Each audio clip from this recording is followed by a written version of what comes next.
দেখো এরকম অঙ্ক যদি আমরা পরীক্ষায় থাকে তো আমাদের এ কিউ প্লাস বি কিউবের ফর্ম্যাটে আমাদের যেতে হবে। এ কিউ প্লাস বি কিউবের ফর্মুলা হচ্ছে A plus B into A square minus A B plus B square.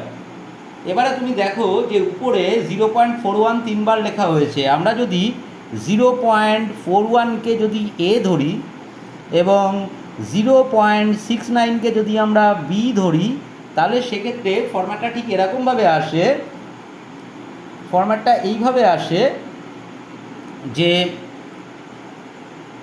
A cube plus B cube divided by A square minus A B plus B square. তো এক্ষেত্রে A cube plus B কিউবের formula হচ্ছে A plus B into A square minus A B plus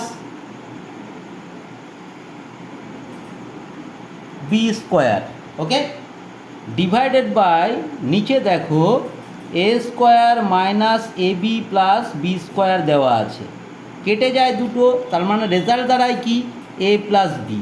simply এরকম অঙ্কের ক্ষেত্রে প্রথম পদ এবং পরের পদটি তোমরা কি করবে, যোগ করে দেবে। কখন যোগ করবে, যখন সিম্বল থাকবে এখানে প্লাস এবং এই ফরম্যাটে যখন লেখা থাকবে।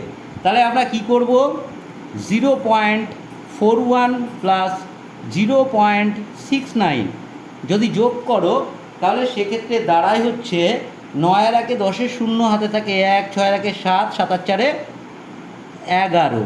তো দুটোর পরে পয়েন্ট 1.10 হবে সঠিক আনসার।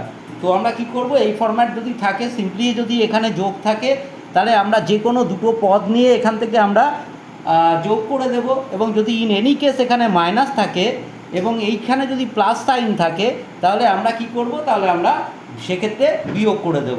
তো এই অঙ্কের ক্ষেত্রে আমাদের সঠিক আনসার হবে 0.10।